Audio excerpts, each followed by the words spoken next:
Oke. Nah, sebelumnya selamat malam teman-teman dan terima kasih karena udah nyempetin waktunya buat datang di tutor TPB yang pertama. Jadi di tutor TPB yang pertama ini bakal diisi sama aku sama dosen dan untuk rancangan pembahasannya tuh kita bakal review tiga materi utama kita, yaitu sifat transportasi fluida, kemudian mass and energy balance in stream flow, sama alat ukur aliran fluida which is flow meter. Nah, untuk pembahasannya juga ada latihan soal, mungkin ada yang nyelip dari UTS ganjil di tahun-tahun sebelumnya juga. Nah, untuk meet yang kedua itu tuh nanti bakal dipegang sama Zu untuk materi pompa sama pembahasan untuk soal UTS yang lebih banyak lagi. Nah, tanpa berlama-lama kita masuk aja ke materi kita hari ini. Oke, jadi sebagai pendahuluan, TPB itu sebenarnya ngajarin tentang apa sih? Nah, TPB itu ngajarin tentang bagaimana kita tuh mentransfer materi atau bahan itu tuh dalam suatu pabrik. Nah, biasanya tuh kita tuh meninjau kayak sistem transportasi mana yang lebih efisien dan juga murah. Nah, pas awal-awal tuh Pak Rohim dari kelas A sendiri tuh ada menunjukkan tabel diagram ini. Jadi tuh kayak ditanyain, kalau misalnya udah belajar TPB, kalian tuh harusnya udah tahu diagram mana yang lebih efisien. Dan jawabannya tuh adalah diagram yang kedua. Nah, mungkin sekedar FYI gitu, kenapa? Karena kalau misalnya teman-teman lihat di sini, yang pertama tuh dia tuh mentransferkan toluen uap dari awal sampai akhir. Nah, sedangkan kalau misalnya yang kedua itu, kita tuh ada mentransferkan toluen cair dulu, jadi kita naikin tekanannya dulu, baru kita transferkan dalam bentuk uap. Nah, kalau misalnya kita tinjau dari segi alatnya yang lebih murah, itu tuh alternatif B. Kenapa? Karena em, harga untuk pompa itu tuh cenderung lebih murah daripada kompresor gitu. Nah, kemudian ada beberapa sifat-sifat fluida yang teman-teman perlu ketahui, yaitu densitas, viskositas, dan juga tegangan muka. Nah, kita mulai dari densitas dulu. Densitas kan rumus biasanya tuh adalah massa per volume, which is sebenarnya tuh dia adalah mol dikalikan dengan berat molekulnya. Nah, itu tuh di represent sebagai BM di sini. Nah, kemudian untuk informasi dari densitas itu tuh bisa ditunjukkan dalam beberapa bentuk. Salah satunya adalah specific gravity.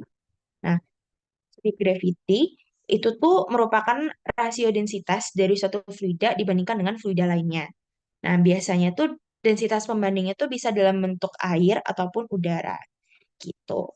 Nah, kemudian kita juga ada specific volume, di mana specific volume itu sebenarnya adalah seper dari density-nya itu sendiri.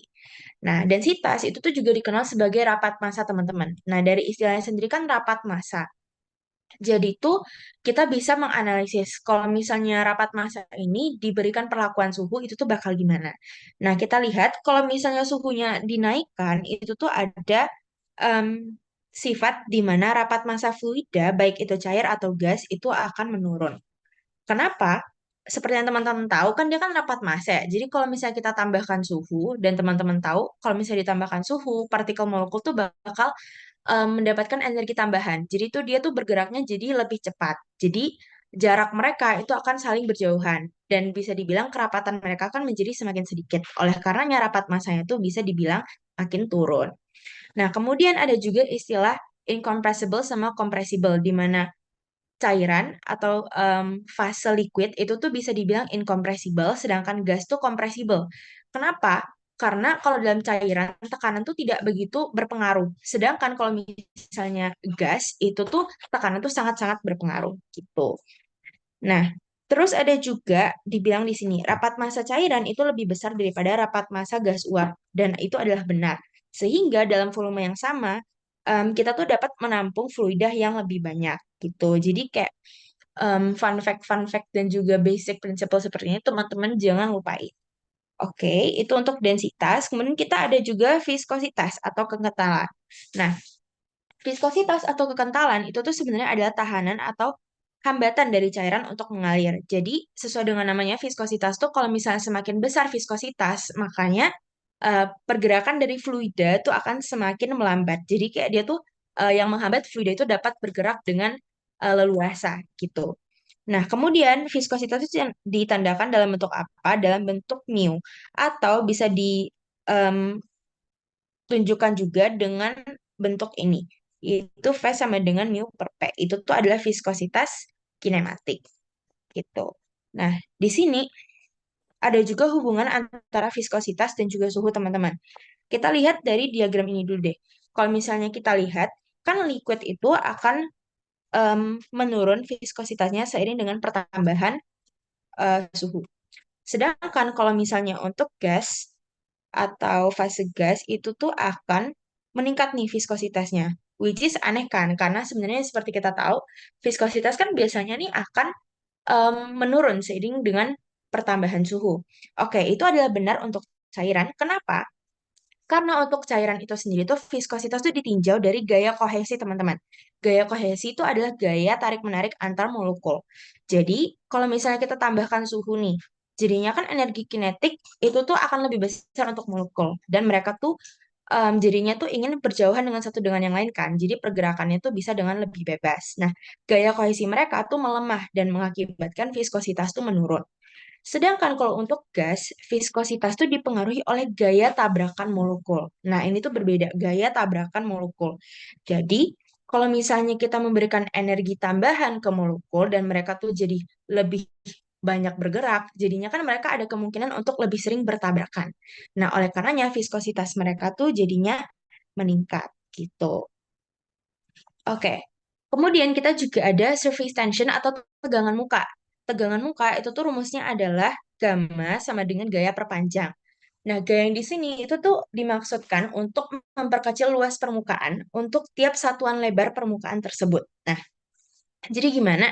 Seperti yang teman-teman lihat di gambar di sini, jadi tuh kalau misalnya kita ada kayak satu partikel nih, dimasukkan ke dalam air, jadinya tuh air tuh akan berusaha untuk memperkecil luas permukaannya terlebih dahulu. Nah, seperti yang teman-teman lihat, yang dia daerah bersentuhan dengan bola, itu kan luas permukaannya jauh lebih besar daripada yang di kiri atau kanan kan. Jadi itu yang dimaksud dengan surface tension. Oke, itu cuma teori dan juga basic principle aja. Kemudian kita masuk juga ke prinsipal selanjutnya, yaitu tipe-tipe aliran. Nah, tipe-tipe aliran itu ada dua, teman-teman, yang paling umum yaitu laminar dan juga turbulen. Nah, kalau misalnya dalam pabrik yang lebih sering digunakan tuh adalah tipe aliran yang turbulen. Kalau yang encer sih terutama. Kalau misalnya yang kental itu biasanya tuh kita baru pakai yang laminar. Nah, seperti yang teman-teman lihat, laminar tuh dia tuh kayak steady kan flow-nya. Jadi itu dia tuh kayak istilahnya em, nggak rame gitu loh di dalam. Sedangkan kalau misalnya turbulent, dia tuh kayak saling berbenturan dengan dinding-dinding dari pipa gitu. Nah, untuk membedakan laminar sama turbulent, kita tuh akan mengenal namanya bilangan Reynolds. Tapi sebelum itu, kita bahas lebih dahulu. Pola aliran fluida itu tuh dapat dipengaruhi oleh beberapa variabel. Jadi, pertama tuh ada diameter pipa dan juga kecepatan rata-rata fluida di dalam pipa. Jadi, seperti yang teman-teman tahu, kalau misalnya diameternya makin kecil, kan nanti kan dia juga akan berpengaruh ke fluidanya. Sama juga kalau misalnya kita pompa fluidanya, jadi dia tuh masuk dalam kecepatan yang tinggi, nah nanti di dalamnya pola alirannya juga akan bervariasi. Kemudian viskositas atau kekentalan dan juga densitasnya itu sendiri. Nah, kita tuh ada yang namanya bilangan Reynolds, yang mana rumusnya tuh adalah seperti ini. Tapi sebenarnya kita nggak em, bakal susah kok makainya. Jadi kita cuma pakai rumus itu aja. Densitas dikalikan dengan kecepatan dikalikan dengan diameter per viskositasnya. Nah, untuk cairan yang laminar, itu tuh bilangan Reynolds-nya tuh lebih kecil sama dengan 2100. Sedangkan ada juga turbulen yang dimana dia tuh jauh lebih besar daripada 10.000. Kemudian di antara itu yaitu 2100 sampai dengan 4000 ada juga yang namanya critical, kemudian transition kalau misal dari 4000 ke 10.000. Oke. Nah, biasanya kecepatan linear dari fluida, teman-teman, untuk cairan, itu tuh biasanya adalah 1 sampai 10 meter per second, tapi umumnya adalah 3. Kemudian untuk gas uap itu adalah 10 sampai 30. Biasanya ada yang nembak di 20 meter per second, gitu. Nah, kemudian kita juga ada pipa, tube, and fitting. Nah, kalau misal dalam pabrik, itu tuh kita tuh ada dua istilah, guys, yaitu open channels, yaitu saluran terbuka, dan juga closed ducts, atau saluran tertutup.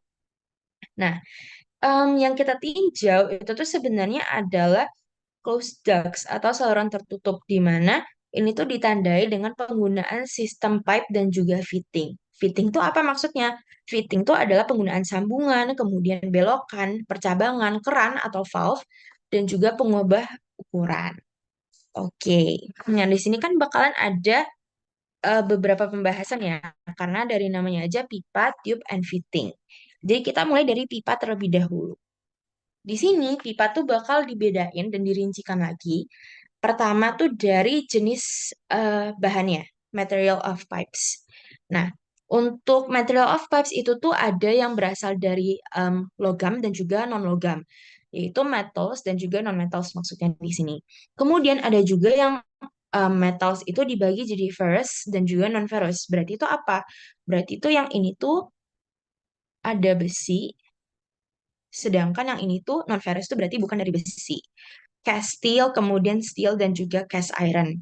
Kalau cast steel itu tuh berarti baja tempa, kemudian steel itu baja, dan juga cast iron itu berarti besi tempa. Oke, kemudian untuk non-ferrous itu biasa umumnya ada aluminium dan juga copper atau tembaga. Kemudian non-metals itu tuh biasanya ada PVC dan juga composite. Kalau bisa teman-teman mau cari tahu lebih lanjut, mungkin bisa di-recall di materi BKTK. Oke, nah di sini tuh ada beberapa notes untuk jenis-jenis pipa yang tadi. Pertama kan ada wrought iron kan atau besi tempa atau bisa dibilang sebagai cast iron tadi. Kemudian sifatnya itu tahan terhadap korosi.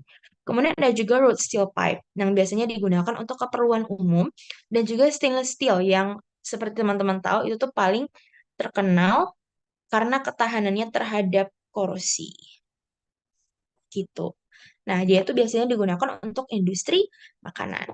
Kemudian kita ada juga non-ferrous, contohnya seperti yang tadi ada tembaga, nikel, perunggu, dan juga kuningan, yang biasanya itu memiliki ketahanan yang lumayan baik untuk bahan yang korosif, dan juga dia tuh memiliki konduktivitas panas yang bagus. Kemudian untuk yang non-logam, itu tuh juga ada contoh-contoh lainnya guys. Di sini ada keramik, grafit, karbon, dan juga lain-lain sebagainya. Oke, nah setelah mengenal tentang jenis-jenis pipa, kita juga akan mengenal ukuran pipa. Nah, ini bagian yang lumayan penting yang akan menjadi key point awal kita masuk ke TPB. Nah, jadi biasanya kan kalau soal TPB tuh kita tuh diminta untuk memilih kayak ukuran pipa mana sih yang cocok. Nah, ukuran pipa yang bisa kita gunakan itu tuh kita ada standarnya. Standarnya itu adalah NPS itu sendiri. Nah, ukuran standar yang ini tuh biasanya berlaku hanya untuk yang berbahan logam guys pipanya. Jadi untuk yang non logam itu tuh bahannya tuh tidak ada standar karena memang tidak berlaku umum. Nah, si NPS ini itu tuh menunjukkan adanya panjang pipa, kemudian diameter pipa yang bisa dinyatakan dalam bentuk nominal pipe size atau singkatan dari NPS. Terus ada juga tebal pipa yang bisa dinyatakan dalam bentuk schedule number. Nah, sebelum kita masuk ke pengenalan tentang tabel-tabelnya, teman-teman bisa lihat di sini, ini tuh ada pernyataan dan juga kayak istilahnya kayak gambaran sih sebenarnya. Ini NPS tuh maksudnya tuh apa? Kemudian em, outside diameter, inside diameter, wall thickness tuh apa? Kenapa? Karena nanti di sini di tabel ini adalah tabel NPS guys. Jadi tuh teman-teman lihat di sini kan ada, ada kayak schedule number gitu kan, schedule number. Terus ada ID, kemudian nom ID. Nah, itu tuh maksudnya apa? Itu tuh maksudnya di sini, guys. Jadi, kalau misal outside diameter, kita tuh meninjau diameter pipa dari dalam sampai keluar. Nah, untuk nominal pipe size itu tuh sampai di titik tengahnya aja, guys. Kalau teman-teman lihat di sini, itu sampai di sini doang. Sedangkan kalau OD itu sampai di luar. Kemudian kalau inside diameter tuh sama seperti namanya, dia di dalam doang stopnya. Nah, untuk wall thickness itu tuh kayak meninjau di ketebalan tertentu kayak elemen volume sih guys kalau misal di matematika gitu.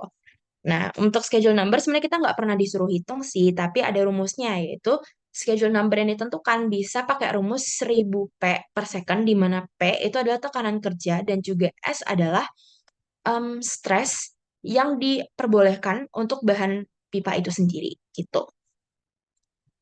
Oke. Nah, ini adalah tabel NPS guys. Em, aku nggak tahu kalau misalnya nanti ujian tuh boleh disuruh buat tabel atau enggak, atau bakal disediain. Tapi keberadaan tabel ini tuh sangat-sangat penting untuk kita bisa ngerjain soal ke depannya. Nanti mungkin aku bakal coba tanyain juga ke Bu Ed atau Pak Rohim, tabelnya tuh akan disediain atau enggak. Nah, selanjutnya kita juga ada yang namanya ukuran pipa ekonomis. Ukuran pipa ekonomis itu tuh logikanya gini guys. Jadi pas kita beli pipa itu tuh kita harus mempertimbangkan harganya kan. Nah, harganya itu tuh dapat kita pertimbangkan dengan menggunakan yang namanya tuh D optimum. Nah, D optimum itu adalah diameter yang memberikan biaya total. Biaya total maksudnya apa? Biaya total kita membeli pipa, kemudian fitting, pemompaan, itu dalam harga yang paling rendah. Nah, mungkin teman-teman bakal mikir kayak ini di sini fitting tuh apa? Jadi, fitting kan tadi kan yang aku bilang kan, kayak istilahnya kayak dikasih siku-siku gitu. Kenapa harus dikasih siku? Karena panjang pipa tuh biasanya kan tertentu.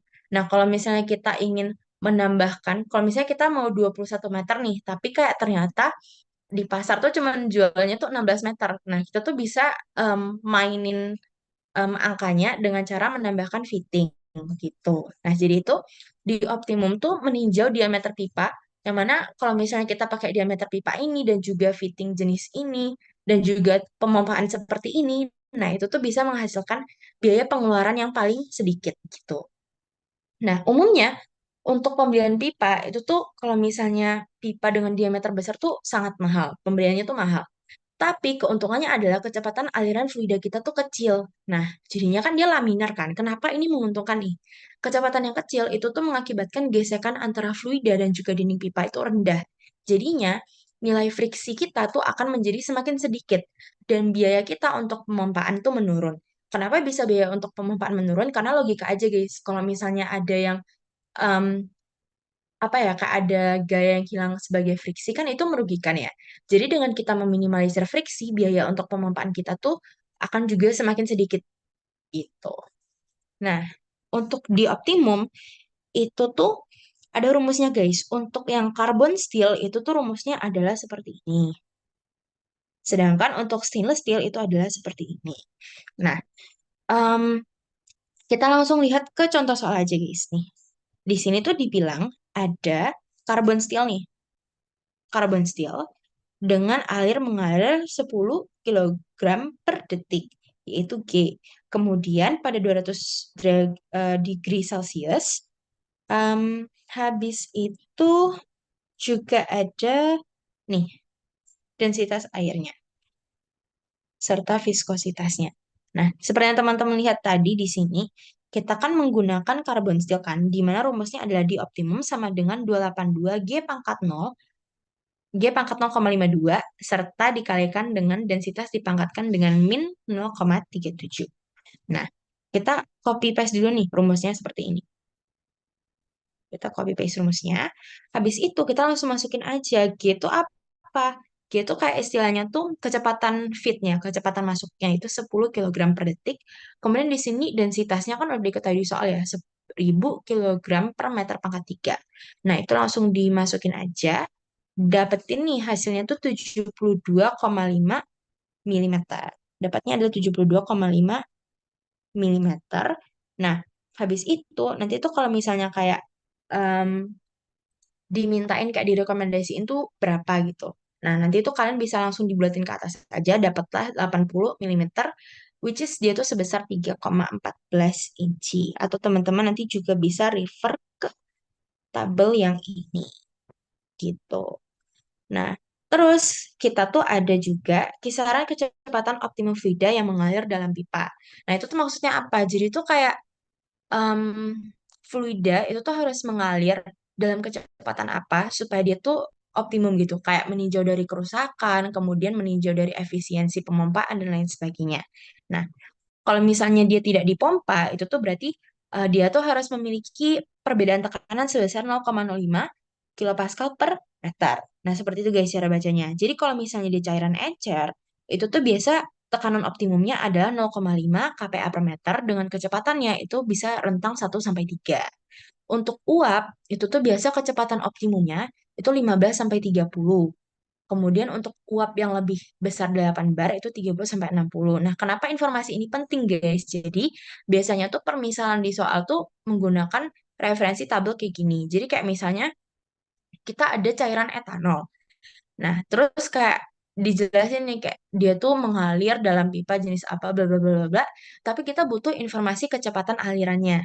Nah, jadi kita tuh bakal reference ke tabel ini di mana misalnya oh cairan etanol. Cairan etanol kan lumayan encer ya. Nah, jadi kecepatannya itu kita bisa tembak di angka segini 1 sampai 3 gitu. Nah, terus juga ada fitting guys. Fitting yang tadi aku udah sebutin nih sebelumnya. Fitting itu merupakan satu potongan yang berfungsi biasanya tuh untuk menggabungkan dua batang pipa itu kayak the most common. Terus dia untuk mengubah aliran pipa, diameter, dan juga lain sebagainya itu juga bisa. Nah, untuk jenis-jenis fitting tuh ada 6 dan aku rasa ini nggak perlu dihafalkan, cukup kalian baca aja dan nanti mengandalkan muscle memory kalaupun misalnya ditanya di ujian. Oke. Terus kita juga ada yang terakhir untuk bab pertama kita, itu ada keran dan juga valve, di mana keran tuh tentunya fungsi utamanya itu adalah untuk mengontrol kecepatan, kecepatan dari fluida yang mengalir. Kemudian kita juga bisa mengontrol arah aliran, kemudian kita juga bisa membuka tutup aliran itu sendiri. Nah, untuk keran sendiri itu tuh dia bakal dipengaruhi oleh jenis fluida yang kita pakai serta jumlah alirannya, entah itu besar atau gede. Nah, nanti itu ini bakal lebih dibahas di bagian valve itu sendiri. Oke, untuk bab yang pertama, kira-kira ada pertanyaan atau enggak? Aku kasih waktu semenit deh.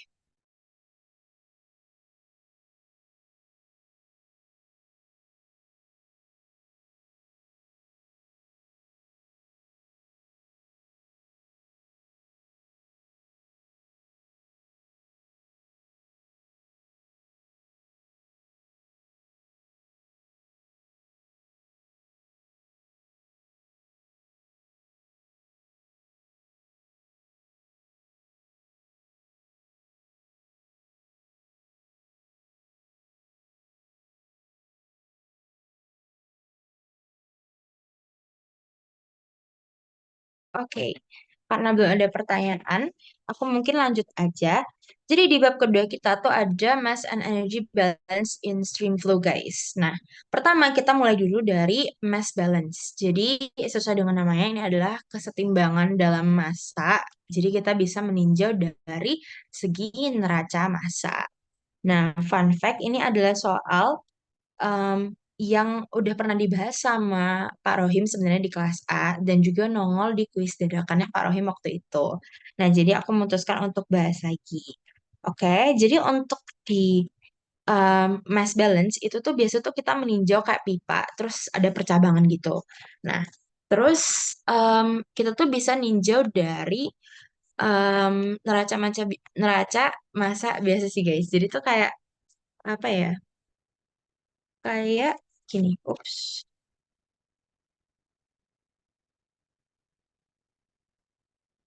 Oke.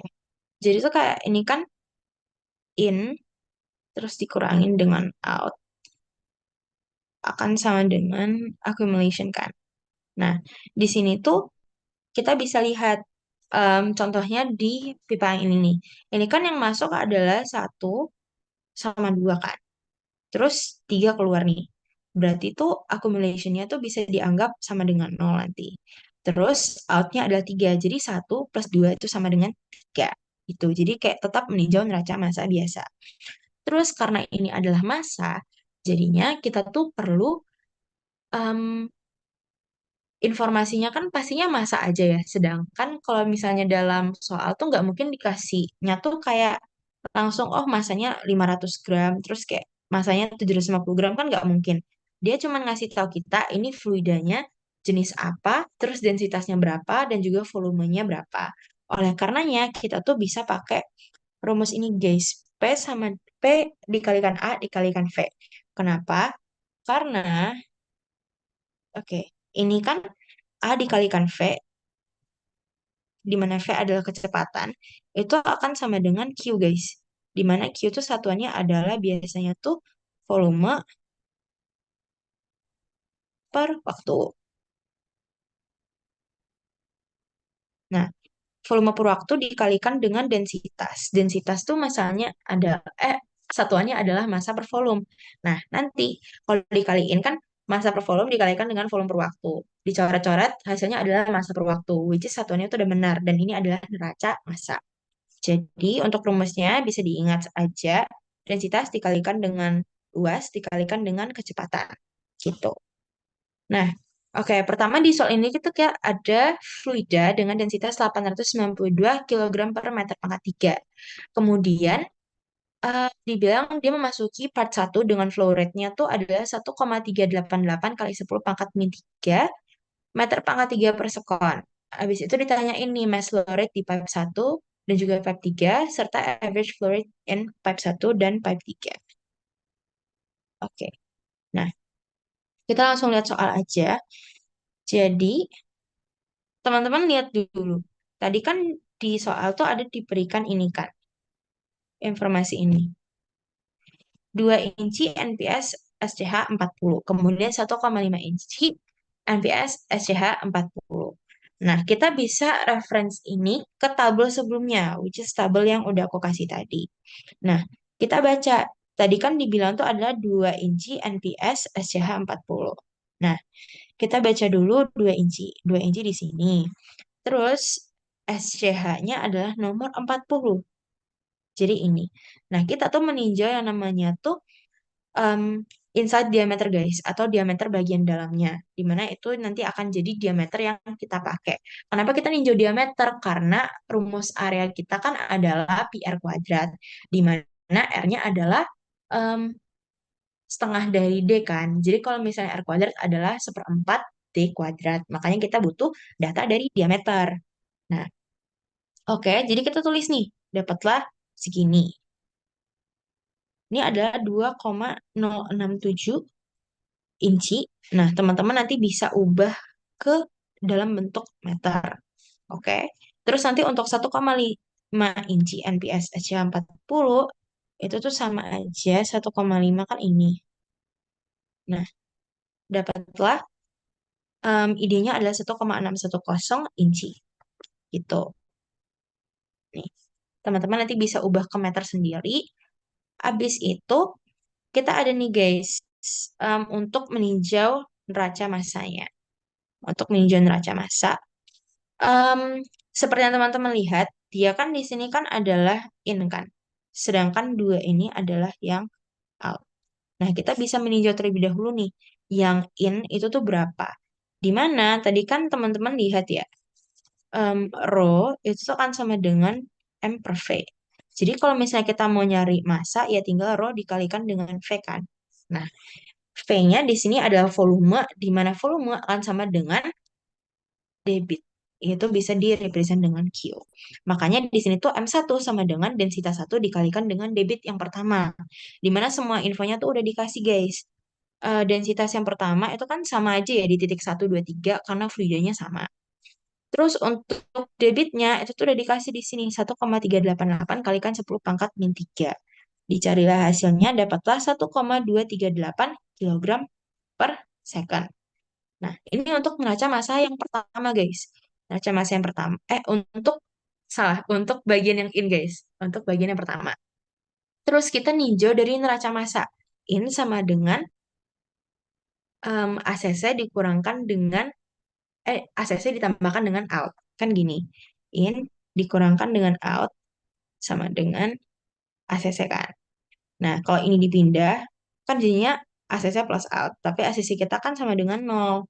Jadi, in sama dengan out. Oke. Nah, di mana out kita adalah titik 2 dan juga titik 3. Karena adalah neraca massa, jadi kita bisa bilang nih M1 sama dengan M2 dan juga M3. Dan teman-teman lihat di sini tuh spesifikasi pipa yang digunakan tuh adalah sama, yaitu 1,5 inci NPS schedule number 40. Nah, jadi kita tuh langsung aja M1 sama dengan 2 kali dari M2 misalnya, karena M3 tuh sama dengan M2. Nah, terus didapatlah si M2 ini adalah sebesar 0,619 kg per second, yang juga sama dengan M3. Oke, Itu untuk jawaban yang pertama, which is massa di titik satu dan juga titik 3 serta titik 2 sebenarnya. Oke, nah habis itu kita meninjau nih kecepatan aliran di titik satu dan juga titik 3 itu gimana. Kecepatan alirannya kita juga bisa pakai manipulasi em, rumus yang pertama guys, di mana seperti yang kalian lihat, di sini kan M1 sama dengan area dikalikan dengan densitas dikalikan dengan kecepatan. Rumusnya dari mana? Rumusnya dari sini. Oke, benar kan? Nah, habis itu berarti kalau misalnya V-nya yang kita cari, ini nanti dipindahkan ke bagian atas aja. Nih, ini kan nanti dipindahin ke bagian atas aja kan? Terus densitasnya turun.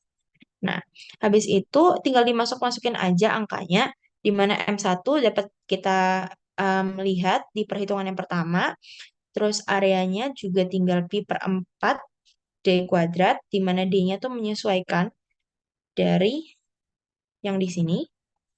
Nah, habis itu dan rohnya tuh adalah sebesar 892 kg per meter pangkat 3.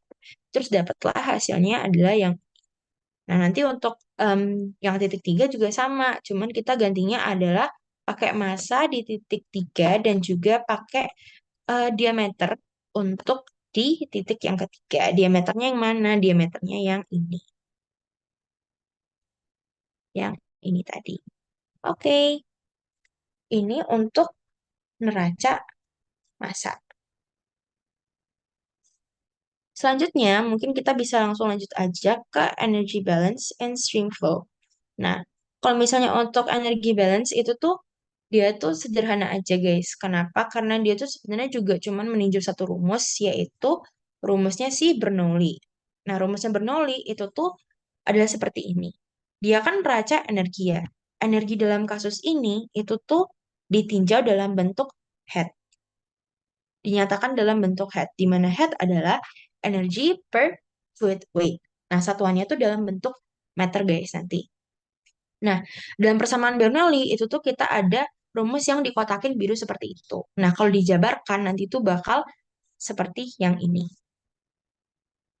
Kemudian di sini itu tuh ada part yang aku lingkarkan guys, di mana min WS itu sama dengan H. Jadi biasanya kalau kita meninjau energy balance in stream flow, kita tuh biasa meninjau kasus kayak pompa atau pemompaan di mana nanti tuh pompanya akan mengeluarkan kerja kan. Kerja yang bisa dibilang tuh sama dengan energi kan. Dia menghasilkan energi. Nah, energi ini akan sama dengan head. Di mana head ini akan juga sama dengan work yang dihasilkan oleh si pompa. Oleh karenanya akan ada istilahnya persamaan kalau misalnya si WS itu sama dengan H nantinya. Oke. Terus nanti kan informasi terkait tekanan, kemudian gravity, kemudian densitas, itu tuh akan diberikan di soal. Z itu tuh akan menjadi perbedaan ketinggian dari kedua titik. Nah, terus yang akan menjadi PR selanjutnya itu adalah nyari F, di mana F itu rumusnya adalah yang ini, yaitu F sama dengan friction factor dikalikan dengan LE dikalikan dengan V kuadrat per 2GD. Nah, LE itu apa? LE itu adalah panjang dari pipa lurus ditambahkan dengan panjang dari fittingsnya. Kemudian kita juga ada friction factor kan. Friction factor itu tuh adalah hubungan atau fungsi dari E per D dengan bilangan Reynolds. Ini adalah bilangan Reynolds, guys. Nah, nanti itu akan ada grafiknya. Jadi untuk energy balance ini tuh pertama teman-teman hafalin dulu kayak rumus yang ada di sini. Kemudian teman-teman juga perlu untuk mengenal diagram yang ini. Tapi nanti akan aku kenalkan di pembahasan soal aja. Oke. Em, yang kedua, kita juga ada tabel ini, di mana ini adalah tabel dari relative roughness E per D dengan diameter dalam bentuk inci. Nah, di sini teman-teman juga ada informasi terkait epsilon tadi. Nah, epsilon untuk tiap-tiap material bahan tuh beda, guys. Misalnya di sini cast iron. Cast iron kan dalam garis yang ini kan. Nah, nanti teman-teman lihat ini tuh epsilonnya adalah sebesar 0,00085 gitu. Nah, untuk tiap-tiap bahan itu tuh berbeda. Jadi dibaca menurut grafiknya. Kemudian ada juga grafik yang terakhir, which is grafik untuk si friction factor ini sendiri. Nah, friction factor seperti yang aku udah bilang, dia kan terhubung untuk di sini berarti kan ada relative roughness kan. Ada relative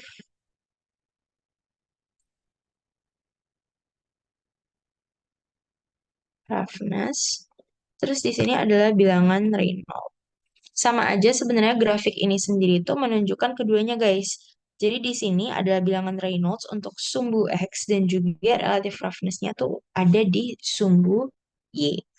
Nah, untuk bacanya juga nanti kita langsung ke pembahasan soal aja. Oke, terus kita ada dua kasus guys kalau misalnya dalam energy balance ini.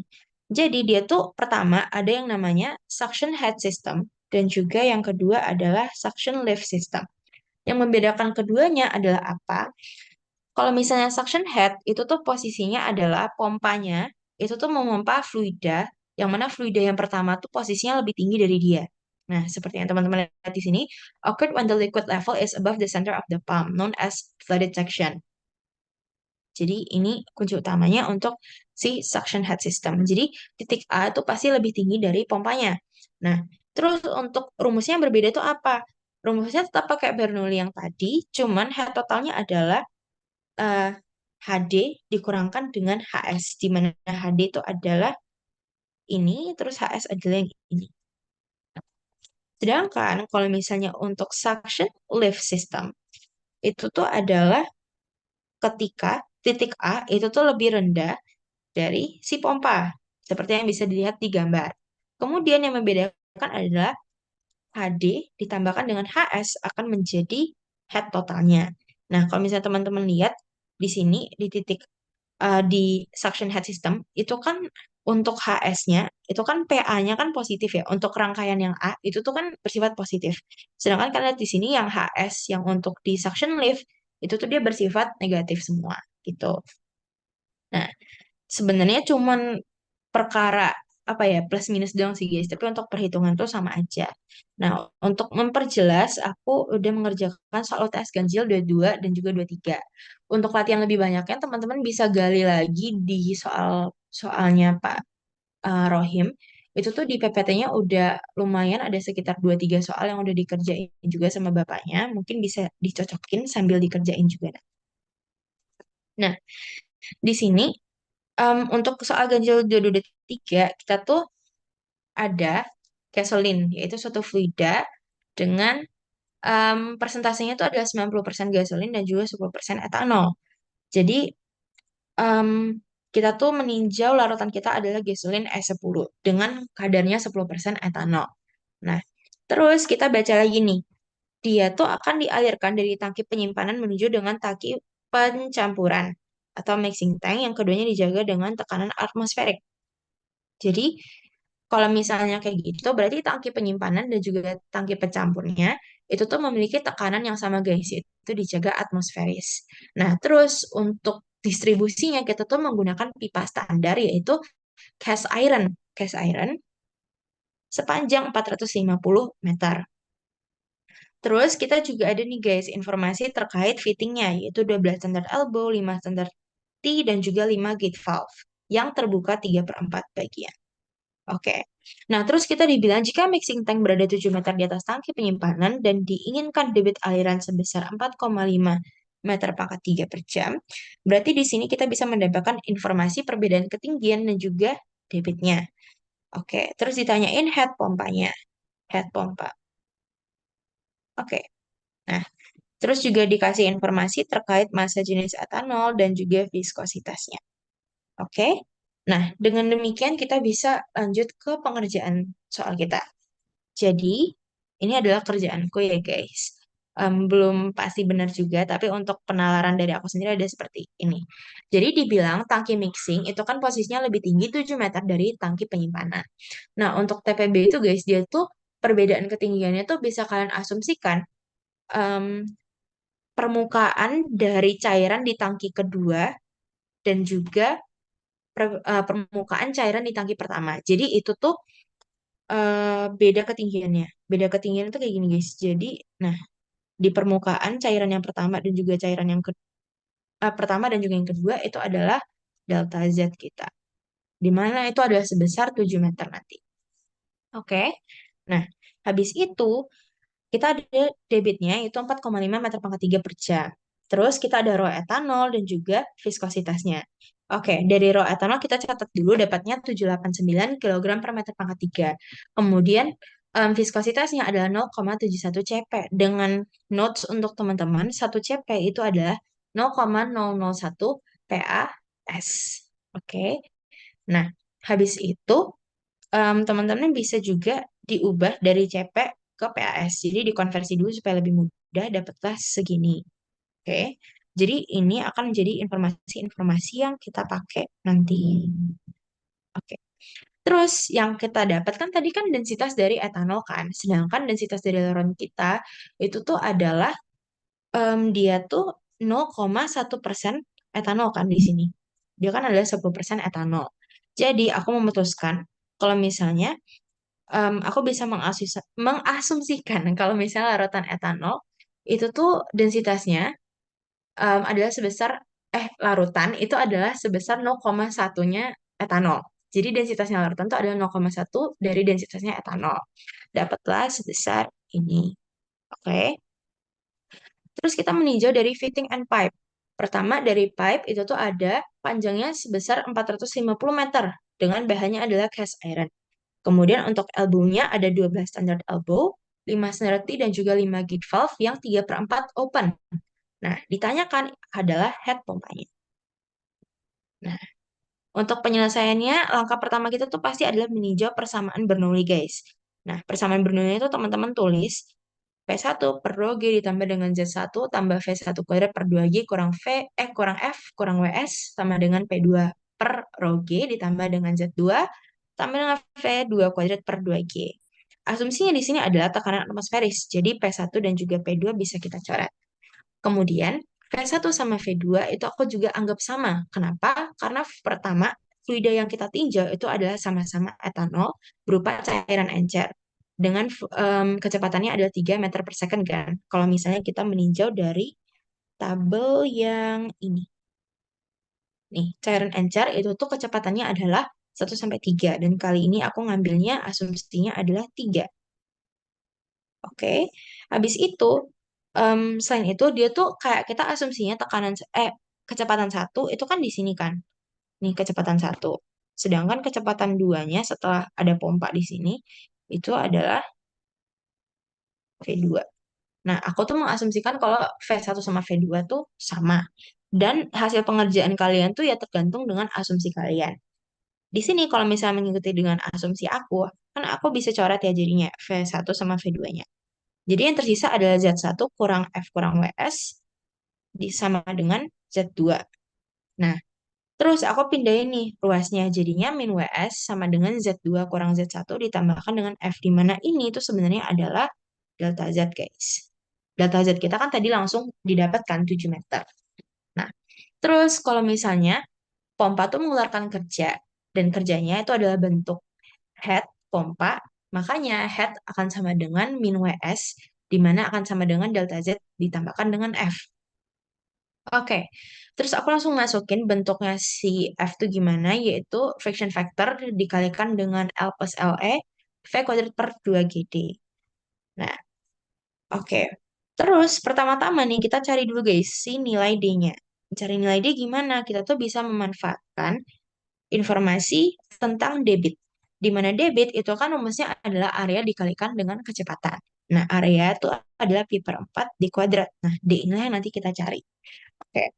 Terus kita dapat debitnya tuh informasinya 4,5 meter pangkat 3 per jam. Kita ubah dulu ke dalam satuan meter pangkat 3 per sekon. Nah, habis itu kita pindah ruas, dapatlah nanti diameter kita adalah sebesar 0,02303 meter. Nah, terus dapatnya tuh kalau misalnya dalam bentuk inci itu adalah 0,90681 inci. Oke, kalau misalnya ditanyakan nih, pipa yang cocok untuk digunakan tuh apa? Nah, kita tuh bisa baca dari diagram NPS tadi. Aku pertama cari dulu yang dekat. Yang dekat tuh ternyata adalah si 0,957 dan 0,957 si angka ini itu tuh punya schedule 80 dan juga pipe size-nya tuh adalah 1. Makanya aku nulisnya adalah dia tuh mendekati adalah pipa NPS 1 SCH nomor 80 dengan internal diameternya adalah sebesar 0,957 gitu. Nah, habis itu aku meninjau yang namanya si LE, di mana LE tuh kita bisa meninjau dari diagram yang ini guys, diagram yang sudah aku janjikan tadi. Nah, pertama kita lihat dulu. Di sini tuh kita tuh ada standar elbow sebanyak 12 kali, standar T sebanyak 5 kali, dan juga gate valve 3/4 terbuka itu sebanyak 5 kali. Oke. Nah, terus kita baca dulu guys. Jadi, kita meninjau dari yang standar dulu ya. Dari standar, itu kan tadi kan kita punya inside diameter kita adalah sebesar 0,9 sekian kan. 0,9 aja deh. Nah, terus kita ninjau ada tiga valve yang berbeda. Pertama kita tinjau terlebih dahulu dari standar, oke? Nah, standar elbow itu tuh kita bisa carinya tuh lewat ini guys. Nih, kita baca dulu standar elbow. Standar elbow. Terus kita ikutin si garisnya dia. Garisnya tuh ke atas seperti ini. Nah, stop di titik ini. Oke. Terus diameter kita, inside diameter kita tuh adalah 0,9 inci yang ada posisinya di sini. Nah, teman-teman lihat dulu dua titik biru itu, terus kalian tarik garis. Kalian tarik garis untuk menghubungkan kedua titik. Dan muncullah si garis merah. Nah, perpotongan dari garis merah di sini, itulah yang akan menjadi LE untuk elbow tersebut. Nah, di sini, kalau teman-teman lihat, di sini kan di antara 2 sama 3 ya. Jadi aku mengasumsikan di sini itu adalah 2,5 untuk standar elbow. Makanya di sini tuh aku nulisnya 2,5 feet. Diikutin satuannya guys di sini.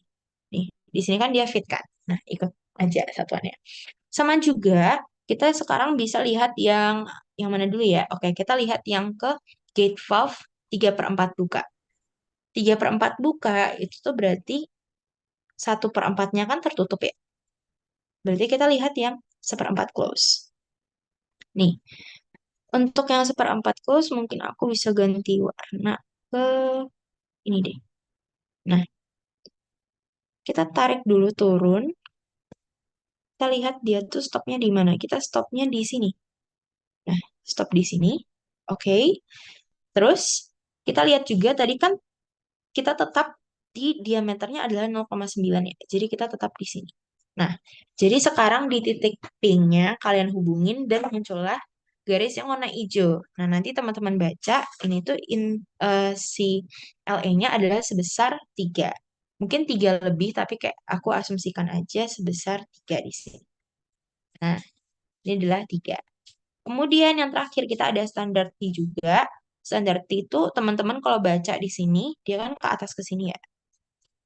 Mungkin enaknya aku pakai ini aja. Nih, standar T kan ke sini. Nah, berarti kita tinggal cari di titik yang ini. Nih, titik yang ini dengan titik inside diameter kita yang tadi adalah 0,9. Terus kalian tarik garis lagi, nanti muncullah si garis yang warna coklat. Nah, terus kalian baca di sini tuh adalah sebesar sebesar 5,5 lah ya, karena dia di antara 5 dan juga 6. Nah, oke, terus aku kaliin, terus aku jumlahkan dapatlah sebesar 72,5 feet atau dia tuh sebesar 22,1 meter. Oke, kita selesai untuk LA. Selanjutnya kita mencari nilai friction factor. Oke, BTW kenapa aku nyarinya tuh kayak gitu guys? Karena di sini kita ninjau dulu. Delta Z kan udah nemu. F kita harus cari karena nggak ada infonya. V tadi kan udah dianggap 3. 2 sama G itu kan adalah konstanta kan. Nah, makanya yang tadi aku cari itu adalah si D-nya, kemudian LE-nya. Untuk L kenapa nggak perlu dicari? Karena udah dikasih di soal sebesar 450 meter. Karena L itu adalah panjang dari pipa. Kemudian ada juga F. Nah, F inilah yang tadi aku cari, guys. Jadi, F kan, dia kan rumusnya adalah dia perbandingan dari E per D dan juga bilangan Reynolds kan. Nah, itu tuh kalian bisa pakai yang ini. Pakai diagram yang ini. Waduh, oke. Diagram yang ini. Di mana dia tuh sebenarnya untuk cast iron, kita tuh bisa baca dari diagram. Baca dari diagram untuk dapetin angka ini. Gimana tuh? Nah, kalian lihat garis yang warna merah ini, garis yang warna merah, itu kan dia di sini tulisannya kan cast iron kan. Nah, cast iron terus kita tarik dulu ke belakang, ke sebelah kanan bawah, dapatlah si epsilonnya adalah sebesar 0,00085. Nah, habis itu makanya aku bisa dapat informasi itu. Untuk diameternya guys, itu kan tinggal dibagi dengan diameter yang kita peroleh tadi kan, which is 0,90681 atau idealnya bisa juga 0,957. Nah, kalau misalnya di sini aku baginya tuh dengan 0,957 karena kita asumsinya tuh menggunakan pipa yang kita gunakan di pasar aja. Dapatlah 8,88 kali 10 pangkat min 4. Atau nanti kalau misalnya kalian cari pakai 0,90681, itu dapat 9 komaan kali 10 pangkat min 4 juga. Nah, terus kita cari bilangan Reynolds-nya. Bilangan Reynolds itu gimana? Kita juga cari pakai rumus tadi, Rho dikalikan V dikalikan D per mu. Nanti dapatlah sebesar ini. Gitu. Nah, nanti dari kedua data ini, which is data yang aku lingkarin warna hitam, itu tuh kita bisa baca di grafik yang ini. Nah, pertama, tadi kan kita kan ada bilangan Reynolds. Bilangan Reynolds itu di sumbu X sama sumbu Y kita tuh ada relative roughness. Untuk bilangan Reynolds kita lihat lagi. Ada 7,677 7,677 kali 10 pangkat 3. Nah, terus kita tariklah garis merah di sini. Oke, ditarik ke atas. Terus tadi kan kita juga ada 8,8 kali 10 pangkat min 4 kan untuk relative roughness-nya. Nah, itu tuh di antara 0,0008 dan juga 0,001. Makanya aku gambar garis biru. Terus kita tarik ke kiri nih. Tarik ke kiri dan juga perpotongan. Ternyata dia perpotongannya tuh di garis 0,02 di antara 0,02 dan juga 0,015. Tapi dia mepet ke 0,02 nih. Terus kan hitung aja, ini kan 0,016, ini 16, 17, 18, 19. Ya beda tipis lah, aku ngambilnya adalah 0,019 di sini. Nih, dapatnya kayak gini nih. Oke, habis itu udah dapat semua informasinya, tinggal dimasukin aja. Jadi H sama dengan delta Z ditambah dengan F, L plus LF V kuadrat per 2GD. Terus dimasukin deh friction factornya 0,019. Terus L-nya 450, LE-nya tadi yang 72,5 feet. Tapi kita ubah ke meter aja karena satuan dari L kita kan 450 meter kan. Nah, habis itu kita kaliin dengan V kuadrat, terus per 2GD. Dapatlah hasilnya adalah sebesar 182,5 meter. Itu untuk head pompa kita. Oke. Nah, mungkin dari aku itu aja karena juga harus membagi waktu untuk dosen di materi selanjutnya. Dari teman-teman sendiri, apakah masih ada yang mau ditanyakan? Kemudian aku juga baru dengar ternyata kelas B itu ada kuis kan. Nah, nanti mungkin sebelum sebelum di H-1 TPB bakal aku kirim juga kerjaan dari kita bertiga untuk kuis kelas B. Nah, dari teman-teman sendiri sejauh ini apakah masih ada pertanyaan? Kalau ada pertanyaan bisa ditanyakan sekarang atau mungkin feel free aja untuk ngechat di WA. Hmm, untuk sementara mungkin itu aja dari aku. Terima kasih banyak. Mohon maaf atas segala kekurangannya hari ini. Tetap semangat dan aku bisa serahin ke dosen. Makasih guys. Oke, thank you Jesslyn. Sebelumnya suaraku aman nggak? Amin. Halo, tes tes. Aman dong, aman. Aman. Oh, oke. Thank you, thank you. Oke, jadi kan tadi Jesslyn sudah banyak sekali membahas tentang permulaan TPB. Permulaan nggak tuh? Ya, tentang alirannya, tentang cara baca pipa, cara milih pipa. Terus tadi ada Bernoulli juga ya kan. Nah, sekarang kita itu aku bakal jelasin itu. Kita bakal masuk ke eh, ibarat kata ini materi kedua gitu ya, materi kedua di TPB ini, yang itu tentang alat ukur. Nanti kan setelah ini itu kan ada pompa, tapi pompa itu kan nanti H-1 gitu ya, H-Ju. Nah, jadi sama aku gitu, ini bakal tentang flow meter atau alat ukur aliran fluida. Oke, bentar aku share screen dulu ya. Nah, itu ya. Jadi, kelewatan. Jadi, kita itu kan, nih aku mungkin permulaan tentang flow meter dulu kali ya. Jadi kalau teman-teman udah tahu gitu ya, rumus Bernoulli ini, kan ini rumus yang lumayan, apa ngomongnya, lumayan hebat gitu lah ya. Karena memang ini adalah kunci di TPB kita ini gitu. Rumus Bernoulli ya H sama dengan min W sama dengan delta P per rho G dan seterusnya itu. Nah, kan per apa namanya, per komponen atau di sini kayak tekanan, ketinggian, dan ada friksi gitu ya. Kan ini kan semua ini bisa dicari ya. Kalau tekanan itu ya dari pabriknya, ibarat kata. Kalau zat ini itu ketinggian cairannya gitu ya. Terus nanti ada suhu juga, suhu dari siapa fluidanya yang mempengaruhi entah viskositasnya, massa jenisnya gitu ya. Sama ada friksi yang bisa kita cari. Nah, tapi kalau di dalam pipa itu kan dia pasti setiap fluida itu kan punya kecepatan V gitu ya. Di sini delta V ya, V sama aja. Nah, ukurnya tuh pakai apa? Kita pakai namanya flow meter gitu. Jadi alat yang untuk mengukur kecepatan atau enggak flow rate lah di sini ya gitu ya. Itu adalah flow meter. Nah, kita sebagai tekim itu adalah tugasnya memilih flow meter apa nih yang kita pakai plus gimana sih cara pasangnya gitu. Sebenarnya kalau cara pasangnya nggak yang mendetail tapi kayak ada beberapa klasifikasinya gitu ya nanti akan aku jelaskan gitu. Nah, kalau ini sebenarnya dasar nih nggak perlu dihafal rasa aku. Ini cuman aku mau ngasih kayak kita tuh memilih alat ukur fluida itu ada berdasarkan beberapa hal gitu ya. Satu, fasa fluida pasti. Kita mau alirin dia liquid kah? Atau mau dalam gas atau steam itu berarti uap air gitu ya. Dan sebagainya. Terus kondisi aliran airnya apakah dia bersih, apakah dia kotor, ada apa endapannya, atau dia sangat viskos, berarti sangat susah untuk ngalir, atau dia abrasif. Abrasif itu berarti dia itu alirannya sangat kencang. Terus open channel tadi ada disinggung harusnya sama Jason. Oh lupa. Ya itu pokoknya. Nah, terus dia juga ada ukuran pipa yang akan pengaruhnya itu ke kecepatannya. Karena kan kalau teman-teman ingat rumus debit itu kan A kali V, area kali apa namanya kecepatan V, velocity. Nah, area itu kan dia kan pasti kan dia area lingkaran ya. Karena kan pipa kan lingkaran. Jadi kan rumusnya kan pi per 4 D kuadrat gitu. Jadi ukuran pipa yang pengaruhnya nanti ke diameter itu bakal mempengaruhi kecepatan.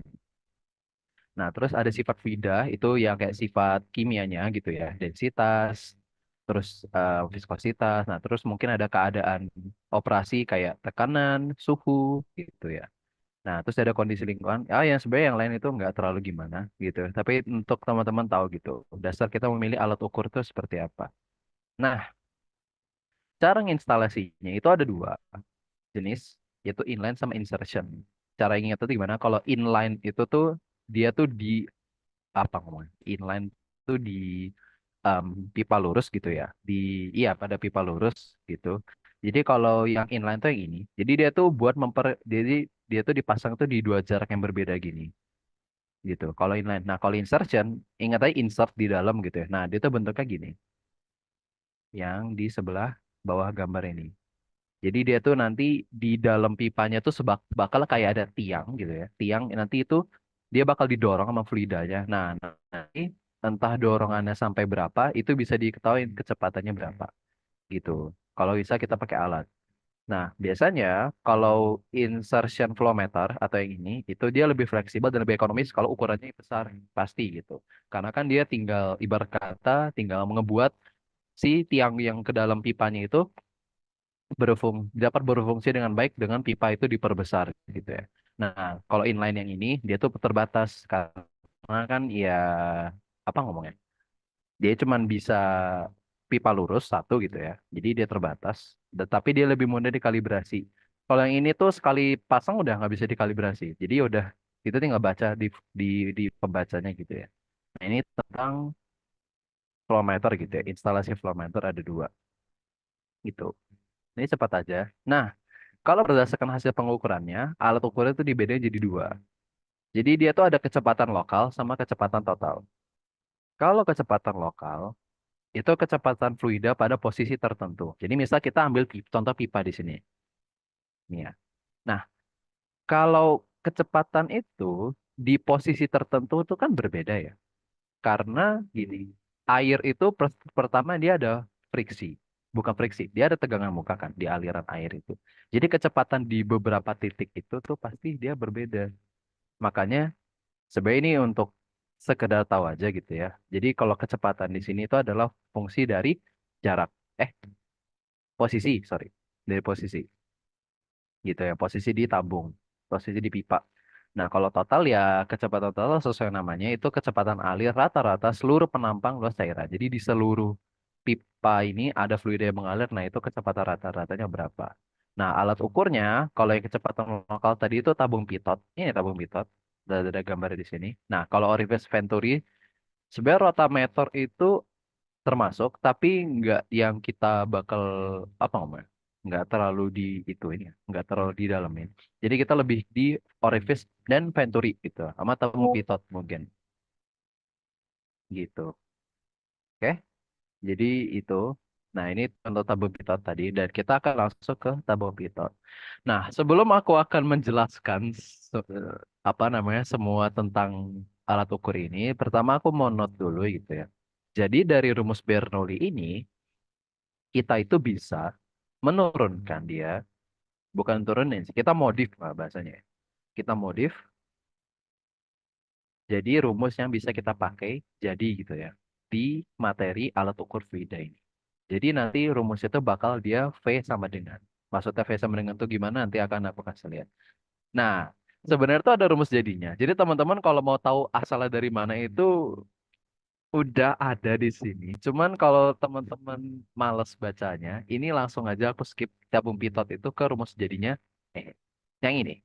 Nah, yang di kotakin ini. Nah, jadi kecepatan di titik 3 V3 di aliran ini itu sama dengan ini.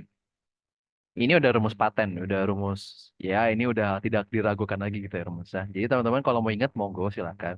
Cuma nanti kalau jaga-jaga teman lupa, dia tuh penurunannya itu buk iya panjang sih panjang, tapi maksudnya susah pun nggak terlalu gitu ya. Gitu. Jadi ini tetap ini kalau tabung pitot rumusnya tuh ini udah langsung nih, udah jadi.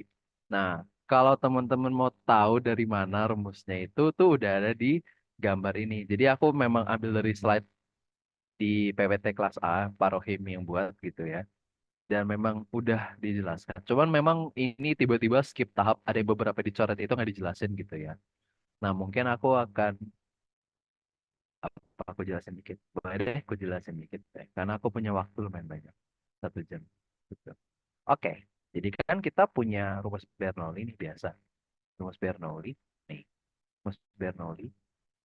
Jadi sebenarnya apa nggak usah deh, nggak apa. Teman-teman nanti tahu rumus tabung pitot itu jadinya segini, kayak gini, gitu. Jadi tabung pitot itu mungkin prinsipnya gini. Aku jelasin prinsip kerja aja ya.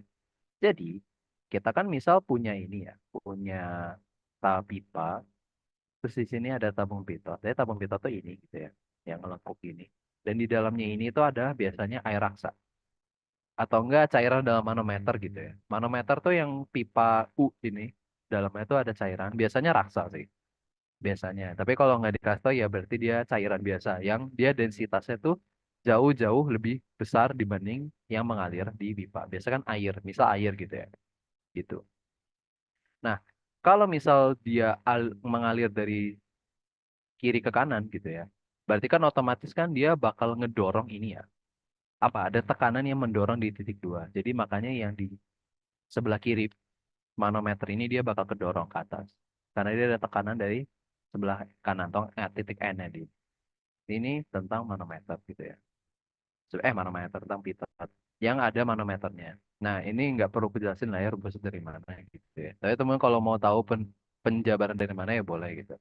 Nah, terus dia ada Venturi. Venturi itu bentuknya gini, biar teman-teman tahu aja gitu ya. Venturi. Jadi dia tuh pipa gitu kan.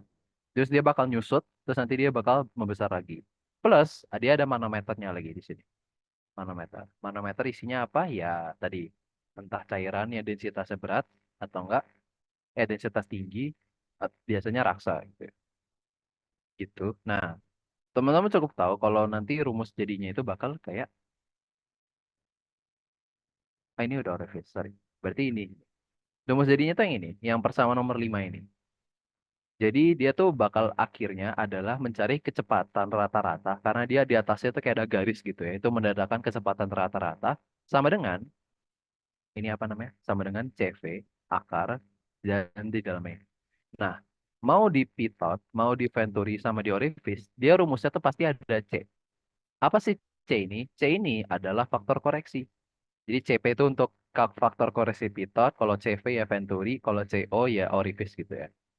Faktor koreksi ini itu berasal dari kita tuh menurunkan ini tuh awalnya karena kita ada mengabaikan gitu. Kita mengabaikan friksi. Padahal jelas-jelas kalau fluida mengalir itu kan ada friksinya ya. Nah, makanya di sini itu kita eh, perlu faktor koreksi karena pengabaian-pengabaian kita di awal tadi. Itu buat not teman-teman gitu ya. Jadi ada C ini itu asalnya itu karena itu. Karena kita ada pengabaian-pengabaian di awal itu. Nah, oh, kalau biasa yang di soal itu dia adalah dari bukan. Jadi dia tuh alat ukurnya itu biasa tuh adalah orifice gitu ya. Nah, orifice itu bentuk gini, biar teman-teman tahu gitu ya. Jadi dia pipa lurus aja biasa itu. Nah, tapi di sini dia ada kayak pembelah air gitu. Jadi dia semacam apa? Ya pembelah air gitu ya. Jadi awal yang alirannya itu dia D1, alirannya lebaran. Nanti dia bakal menyusut gitu ya. Menyusut. Set. Nah, dia jadi diameternya mengecil gitu ya. Nah, terus plus pasti dia ada manometernya.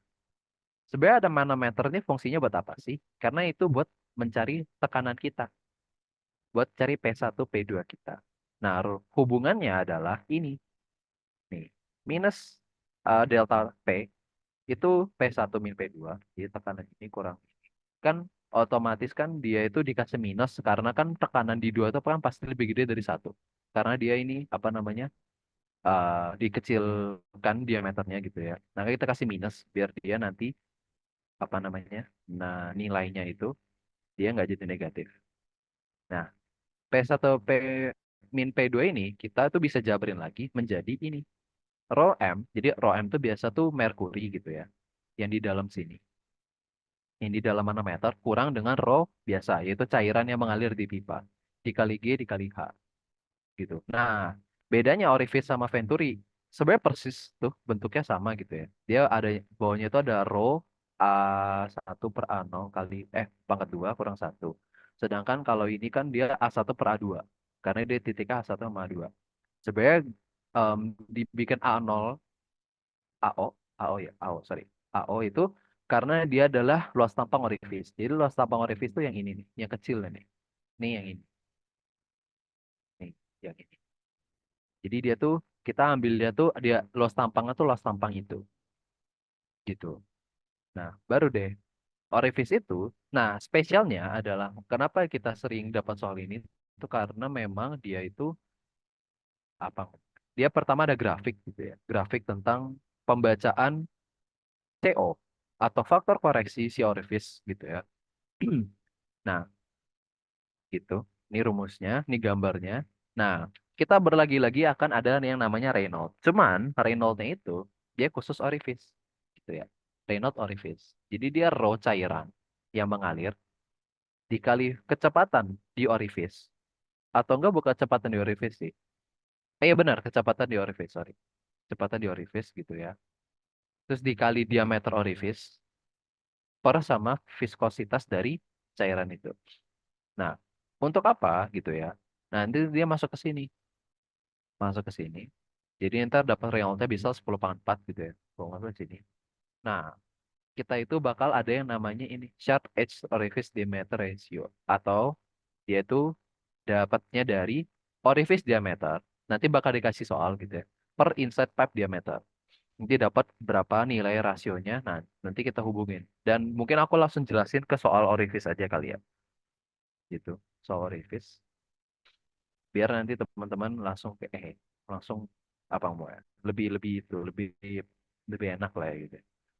Oke, ini PR anak lah, PR kelas A tentang alat ukur gitu ya, nomor satunya. Tug, jadi kita soalnya gini, tugas yang diberikan pada mahasiswa, nah, mengukur debit aliran air, yang air itu densitasnya 1 gram per sentimeter pangkat 3, dan viskositas itu adalah 1 cp.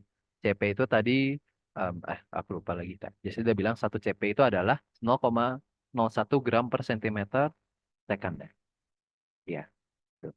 Nah, air tersebut dialirkan melalui orifice. Jadi kita gambar nanti orifice ya, yang diameternya itu 25 milimeter. Jadi nanti diameter orifice-nya, DO-nya itu adalah 25 milimeter. Yang dipasangkan pada pipa berdiameter dalam 75 milimeter. Gitu. Hasil perhitungan menunjukkan bahwa debitnya adalah sekian, 300 cm pangkat 3 per detik. Berapakah beda tinggi kaki manometer yang digunakan untuk mengukur debit air tersebut? Apabila digunakan cairan, jadi cairan itu dia densitas di dalam manometernya gitu ya, 1,3 gram per sentimeter pangkat 3 sebagai pengukuran. Oh, udah ada nota di sini. 1 cp itu segini. Oke. Jadi, pasti pertama-tama kita akan gambar gitu ya. Gambar. Mana biasanya pipa gitu ya. Ntar ada orifice-nya. Nah, ini yang tadi 25 milimeter tuh ini dalamnya orifice, diameter orifice tuh ini. Kalau diameter pipa tuh ini. Nah, ini ada aliran dari kiri ke kanan, air gitu ya. Tadi debitnya adalah 300 cm pangkat 3 per detik. Tuh. Pro air dapat, ada CP dapat. Nah, yang ditanya itu karena dia ditanyanya adalah perbedaan ini apa namanya? Tinggi kaki manometer. Itu maksudnya yang ini. Nih, jadi kan kalau kita mengalirkan ini air gitu ya, otomatis kan ini tekanan ini yang mengalir di sini bakal mendorong ya, mendorong si cairan dalam manometer ini naik. Jadi dia naiknya di sebelah kanan karena dia terdorong tekanannya tuh dari kiri gitu ya. Nah, kita tuh disuruh cari ketinggian ini tuh naiknya berapa gitu, gampang. Ada perbedaan ketinggian naiknya tuh berapa gitu. Nah, terus tadi kita perlu cairan, oke. Kita kan ini orifice. Orifice kan rumusnya ini. Udah rumus jadi gitu ya. Rho V1 kecepatan di titik satu ini sama dengan CO faktor koreksi orifice kali akar 2 ini kali rho cairan per rho dalam pipa itu rho air dikali G dikali H per rho air dikali A1 berarti itu area pipa gitu ya. Area pipa per area orifice plus tambah orifice di kuadrat kurang satu. Oke, kita punya persamaan itu. Pertama, kita itu bakal mencari H. Otomatis, berarti kita perlu yang namanya itu semua data yang ada di persamaan ini dong. P1, C0, Rho C0 udah ada, G udah ada. Rho G sih pakai 10 aku ya. Kalau mau pakai 9,8 tuh silahkan. Terus A1, A0, nah ya kita cari. Tuh, A1, A0 cari dulu. Kalau tadi area orifice itu kan 25 milimeter ya. Aku ubah ke sentimeter jadi 2,5 gitu ya. Jadi ya rumus luas tampang biasa gitu ya. Itu pi per 4 D kuadrat. Kenapa bisa tiba-tiba jadi ini gitu ya. Jadi luas tampang yang kita pakai itu adalah dia bentuknya lingkaran gitu ya. Lingkaran gitu. Jadi dapat gitu ya. Pi per 4 D kuadrat, D-nya masukin, dapat area luas tampang orifice sekian. Dapat data A0. AO, A0, AO sama aja sih. A0 gitu ya.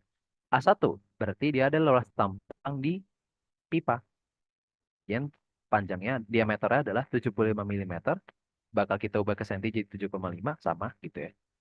Dapat A0 sama A1. Oke, ini udah dapat. Berarti kita sisa cari V1 sama CO C0. Ya, sama.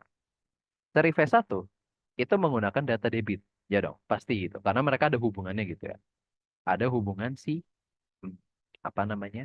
Ada hubungannya dari debit terhadap kecepatan gitu ya. Nah, tapi kita itu menghitungnya terhadap area luas tampangnya pipa. Karena kan kita mau cari V1. V1 itu adalah titik dia tuh masih di luas tampang gitu ya. Luas tampang. Luas tampang pipa. Jadi tadi rumus debit tuh ya biasa. Q sama dengan A dikali V1 A1 kayak V1, masukin aja. Sama, kalau misal satuannya belum sama, kita samain dulu.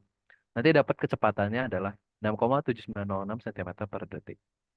Oke, gitu. Nah, kita punya V1, tapi kita juga perlu V0. Kenapa? Karena V0-nya itu untuk masuk ke Reynolds 0, untuk mencari C0. Nah, pakai apa? Kita pakai persamaan kontinuitas untuk cari V0. Persamaan kontinuitas ini bakal begini terus bentuknya gitu ya. Rho dikali A dikali V. Udah gitu. Jadi kalau teman-teman cari ini apa namanya massa gitu ya. Massa flow massa, sorry. Flow massa gitu ya. Flow massa di pipa biasa sama di orifice itu sama gitu ya. Karena kan ya memang apa ngomongnya? Ya sama gitu ya persamaan kontinuitas gitu. Kan mereka cairannya nggak berubah gitu. Nah, gitu. Kita kali rho kali A kali V. Karena dia fluidanya sama di sepanjang pipa itu rho-nya bisa kita coret. Nah, tapi kan area sama V-nya kan berbeda. Yang kita cari V0 gitu ya. Jadi tinggal masukin. Angkanya dapatlah V0. Dapat V0 gitu. V0 dapat, V1 dapat. Oke, kita sisa cari CO. CO itu seperti yang teman-teman tadi lihat di grafik yang ini. Nah, channel tuh ini. Nih, yang sebelah kiri ini channel. Nah, kita perlu data apa? Kita perlu data Reynolds, kita perlu data diameter ratio gitu. Nah, Reynolds ini kan rumusnya ini sama rho dikali V dikali D per mu viskositas gitu ya. Nah, kita kembali ke sini.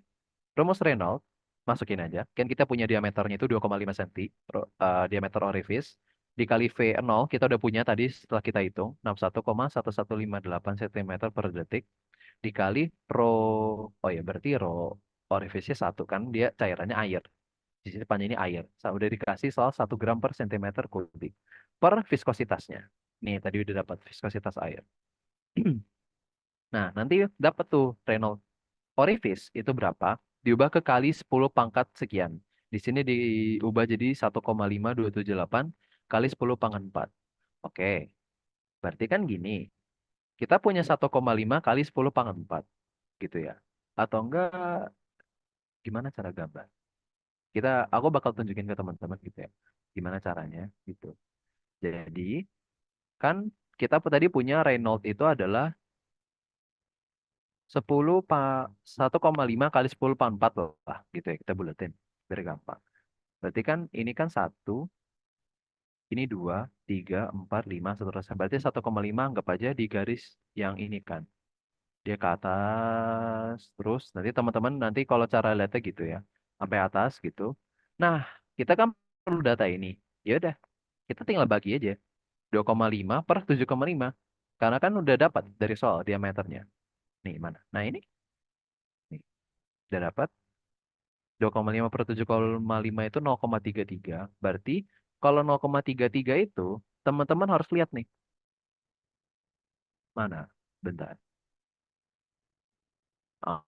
Ini. Kalau bentar, aku di situ dapat itunya berapa? 0,05. Oke. Jadi sebenarnya ini tergantung ketelitian mata aja gitu ya.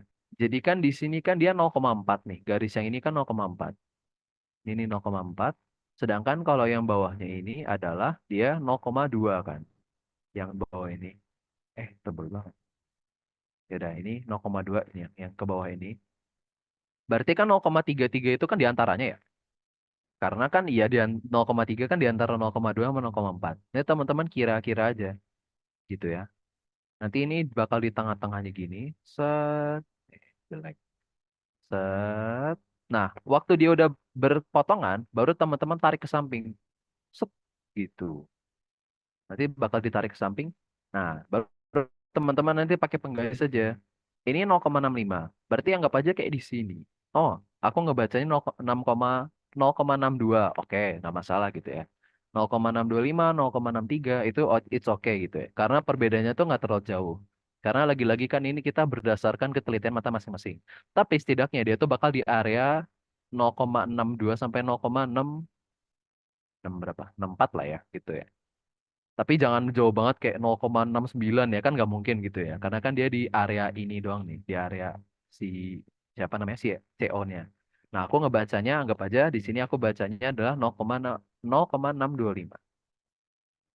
Udah, kita udah punya semua, masukin deh ke rumus. Pakai solver aja nanti.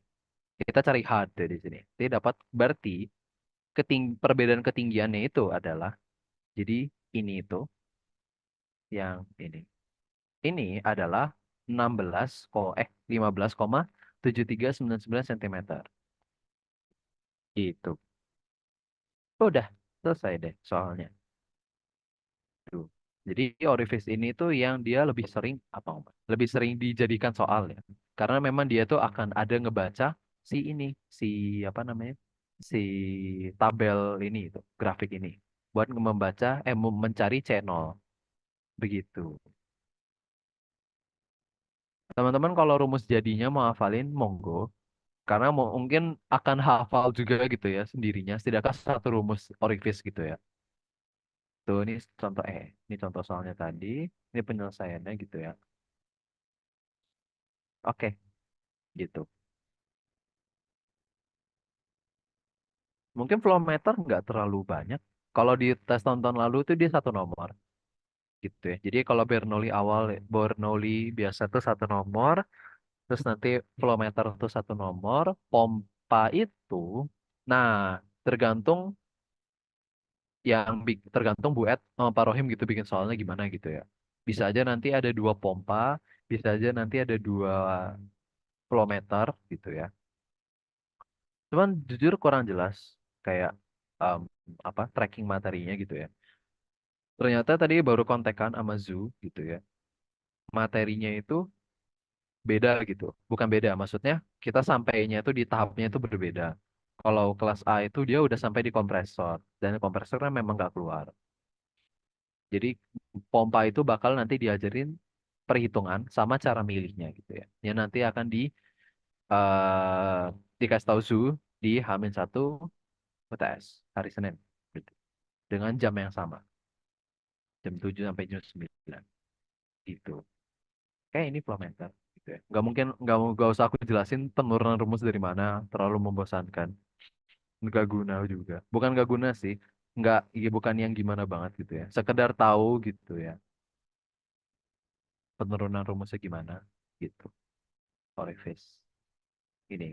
Yang penting itu teman-teman bisa baca ini, cara pakai ini nih. Kalau tadi di Jesslyn kan tadi cara kita cari em, faktor friksi ya, yang F kecil, faktor friksi. Dia memakai Reynolds dan insert diameter. Sorry, epsilon gitu ya. Roughness number berarti gitu. Nah, ini sama, dia juga ada grafik yang namanya untuk coefficient orifice dari CO. Begitu. Gitu sih. Kalau tentang flow meter, udah nggak banyak. Nggak ada yang terlalu banyak. Tapi memang banyaknya tadi di punya Jesslyn tuh di awal-awal gitu ya. Yang banyak gitu. Dari aku sedikit ini tentang flow meter aja. Nanti untuk pembahasan soal-soal tim tutor TPB bakal bikin SP-nya lah ya, gitu ya. Penyelesaian-penyelesaian yang nanti relevan gitu ya. Mungkin kalau yang udah nggak udah yang aneh-aneh nggak bakal dikerjain karena tracking dari pertemuan-pertemuan kuliah aja itu kayaknya nggak mungkin kayak mungkin soalnya aneh gitu ya.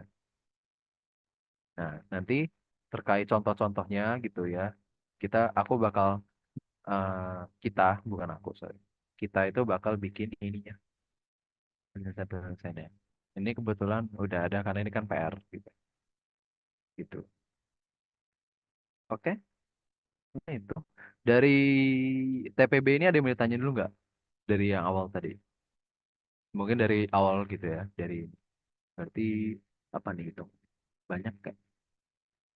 Oh, justru ada kerjain yang ini. Disuruh cari handphone.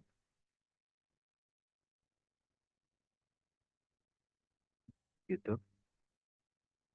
Bernoulli itu lagi-lagi tuh teman-teman tergantung pengasumsiannya gimana, tergantung gambarnya gimana, maka hasilnya tuh berbeda gitu. Makanya TPB itu bagusnya adalah dia tuh yang open ended question gitu loh. Gitu. Bagus serunya TPB itu ya. Oke, itu mungkin udah cukup TPB hari ini. Cepat dari aku gitu ya. karena udah nggak ada yang di ini lagi dari Kakku sama Jesslyn hari ini, nanti jangan lupa H-1 gitu ya. Bakal banyak bahas soal dan pompa, karena belum pompa gitu kan. Itu sih dari aku. Sekian deh. Terima kasih teman-teman udah yang mau datang malam-malam gitu ya. Oke, semangat belajar MTK. Kalau masih mau belajar. Oke, boleh live ya guys. Terima kasih.